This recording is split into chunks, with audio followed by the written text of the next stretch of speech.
Bonjour à toutes et à tous. Pierre Bourdieu est probablement le sociologue français le plus connu et cité en France et à l'étranger.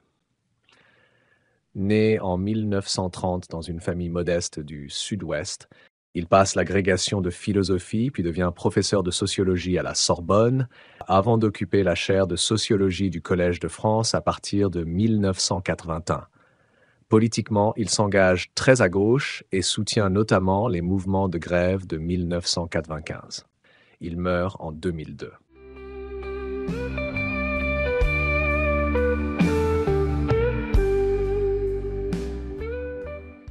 Le travail de Bourdieu s'appuie sur l'analyse de différents auteurs à l'origine de la théorie du langage et précurseurs de la linguistique.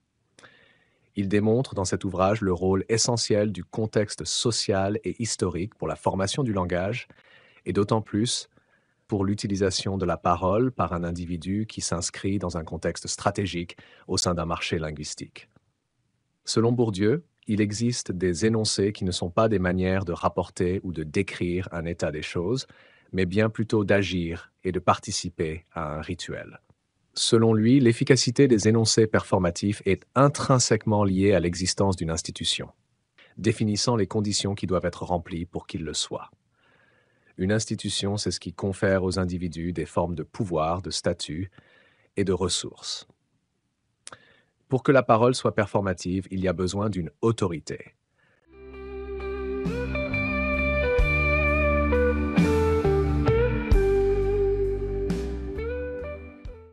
La parole est une valeur sur un marché linguistique, selon Bourdieu.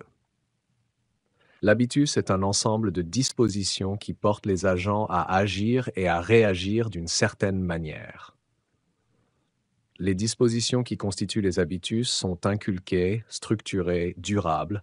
Elles sont également génératrices et transposables. Elles sont acquises grâce à un processus d'inculcation. C'est le rôle primordial de l'enfance.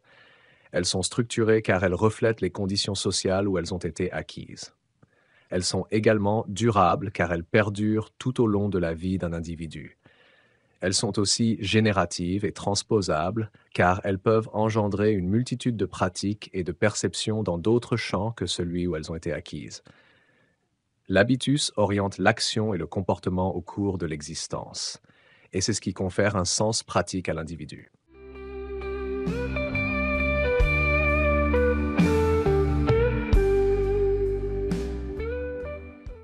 Plus le capital linguistique d'un locuteur sera important, plus ce dernier sera capable d'exploiter à son profit le système de différence qui existe et de s'assurer un profit de distinction.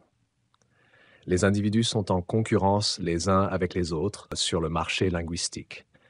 Les enfants de milieux populaires ne disposent pas du bagage linguistique officiel, ce qui entraîne le silence dans des situations officielles.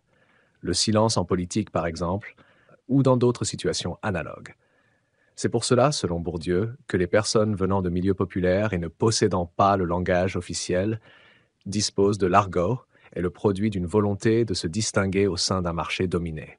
En effet, ils ne disposent pas du pouvoir symbolique que l'on peut définir comme un pouvoir ayant une forme de légitimité. Il est méconnu, mais reconnu comme légitime. Ils rejettent le langage dominant par l'usage de l'argot, mais reconnaissent tout de même un système de valeurs leur étant défavorable.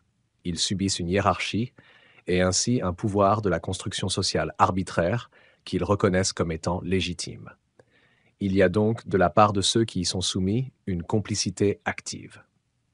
En conclusion, l'œuvre de Bourdieu établit un état des lieux des différentes théories du langage existantes, en soulevant leur portée, mais également leurs limites. Bourdieu insère la question du langage, plus précisément de la parole, dans sa théorie générale sociologique.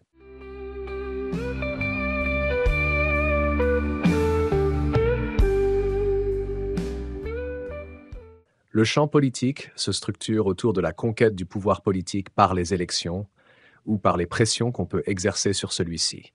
Pression directe quand un lobby ou un représentant syndical émet des opinions, pression indirecte que font les journalistes au cours d'un éditorial, par exemple.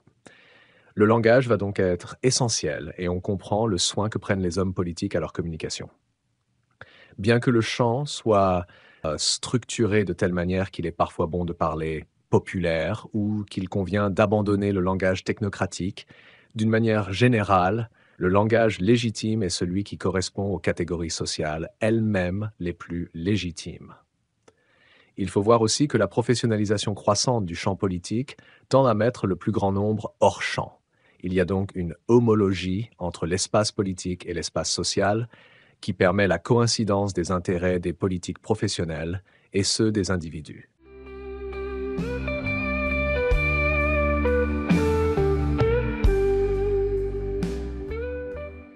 Le langage a de multiples fonctions, à titre d'exemple, les fonctions poétiques, informatives, fatiques.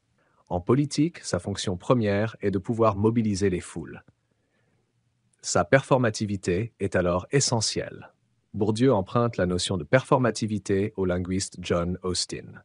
Celui-ci, dans son ouvrage Quand dire c'est faire, va s'intéresser plus particulièrement aux énoncés performatifs, c'est-à-dire les énoncés qui signent une action au moment où ils sont dits. Ainsi, l'énoncé « je te baptise » est performatif. On peut considérer avec Bourdieu que des discours plus élaborés sont performatifs dès lors qu'ils transforment le réel, le discours économique en étant l'exemple le plus clair. Dès lors, on procède souvent à un élargissement de la notion de performativité en la rapprochant de celle de prophétie autoréalisatrice. Par exemple, quand un économiste annonce une crise à venir, il court le risque de provoquer cette crise, car les individus qui l'écoutent vont moins consommer. Mais on voit du coup que le caractère performatif d'un énoncé est indissociable de la personne qui l'énonce. Si celle-ci n'est pas habilitée, l'énoncé ne sera pas performatif, je serai incapable de vous baptiser, et si j'annonce une crise, ça n'aura pas grand effet. Il faut donc un pouvoir symbolique pour que la performativité agisse, ce qui la rapproche de la puissance magique.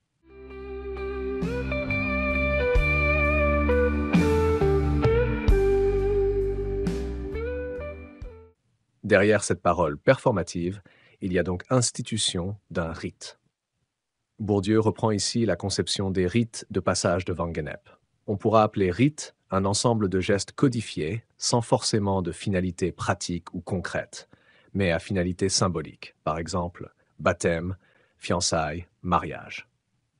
Wangenep a mis en évidence la notion de rites de passage, qui sont destinés à faire passer d'un état à un autre. Par exemple, le rite du mariage fait passer de l'état de célibataire avec ses droits et obligations à l'état de marié avec ses droits et ses obligations. Le rite est décomposé en 3 parties: séparation, liminalité et agrégation. Bourdieu va reprendre cette idée, mais en insistant sur le fait que le rite ne peut être effectif que si celui qui l'instruit a légitimité pour le faire. Il préfère donc utiliser le terme de rite d'institution.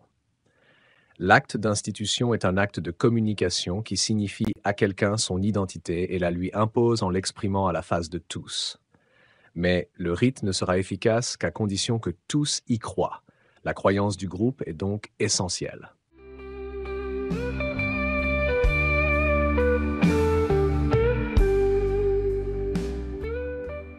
Se choisir un représentant pour le groupe va d'abord dire que le groupe va passer d'une situation d'agrégation d'individualité à la situation d'un groupe parlant d'une seule voix. Le représentant va alors user d'un effet d'oracle, c'est-à-dire qu'il a le droit de parler au nom du groupe et pour le groupe. En fait, c'est le porte-parole qui fait le groupe autant que le groupe qui fait le porte-parole. Le porte-parole fait parler le groupe au nom duquel il parle. Cette relation circulaire et de construction mutuelle entre le porte-parole et le groupe est à l'origine d'un acte de magie sociale, selon les termes de Bourdieu. Cependant, le porte-parole comme le groupe vont changer. À mesure que le groupe, s'il s'agit d'un parti politique, se rapproche du pouvoir, il va devoir modifier son discours. Tant qu'il est loin du pouvoir, il cherche à mettre en évidence sa spécificité en mettant en avant ses idées et en cherchant la conquête des esprits. À mesure qu'il approche du pouvoir, il va devoir ratisser large et chercher l'efficacité de son discours, et à la conquête des esprits va se substituer la conquête des postes. Le représentant ou porte-parole peut aussi changer. À l'origine, cela peut être un individu au pouvoir charismatique, mais quand celui-ci se retire, le pouvoir ne passera pas ipso facto à un autre individu charismatique, mais la direction du groupe sera prise en charge par un groupe ou une coordination. À l'effet d'oracle succédera un effet bureau. C'est la question de la routinisation du charisme qu'avait déjà posé Max Weber.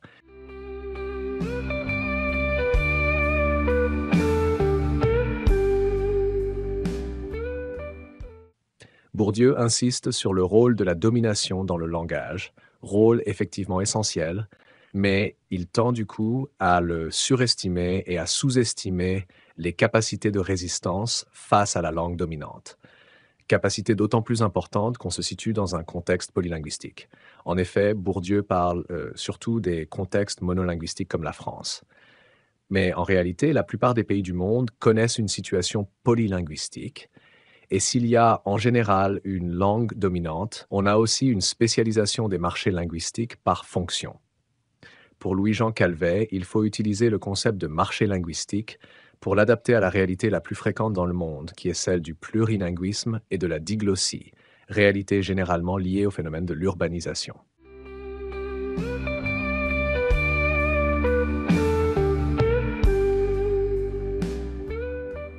À Dakar, par exemple, il y a coexistence de 3 langues, le français, l'arabe et le wolof, avec des mélanges et des néologismes. Ainsi, on peut trouver du wolof en caractère arabe ou latin. Cependant, chaque langue écrite a une fonction particulière par rapport à l'écrit public. Le français est la langue officielle, le wolof est la langue véhiculaire et l'arabe, la langue de la religion. On constate alors l'existence de variétés hautes, prestigieuses et basses de la langue, et celles-ci sont également marquées par une spécialisation fonctionnelle. Du point de vue de l'oralité, la situation va être beaucoup plus complexe. L'exemple, rapporté par Calvet, d'une famille de Casamance installée à Dakar en est une bonne illustration. Les grands-parents sont monolingues et parlent le diola, langue grégaire. Les parents sont plurilingues, mais le diola reste leur langue première. Les enfants sont également plurilingues, mais c'est le wolof, langue véhiculaire de Dakar, qui devient langue première.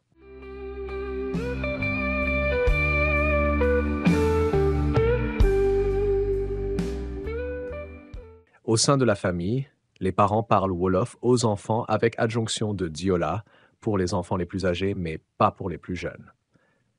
Qu'en est-il dans l'espace public, à savoir sur les marchés des produits? Il y a alors une spécialisation selon les produits. Peul est utilisé pour les marchés de laitage, le français pour les tissus, le wolof chez les tailleurs.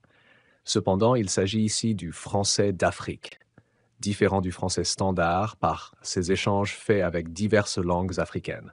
En fait, il ne s'agit pas réellement d'un français d'Afrique, mais d'un français urbain, comme il existe un wolof urbain différent du wolof rural. L'urbanisation constitue donc le cadre essentiel de transformation des langues.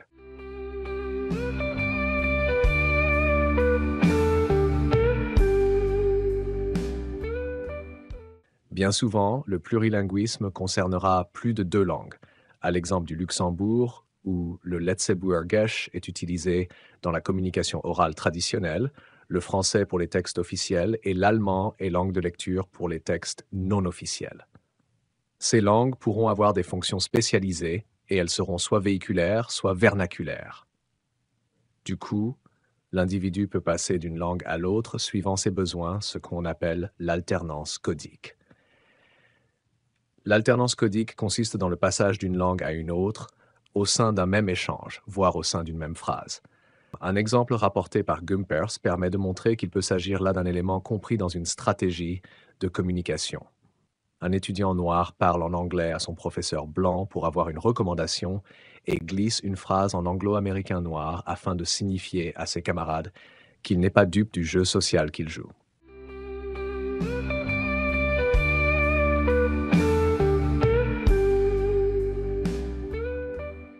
Je vous remercie d'avoir suivi cette vidéo. N'oubliez pas de la partager sur vos réseaux. Abonnez-vous pour m'encourager. Merci encore et à la prochaine vidéo.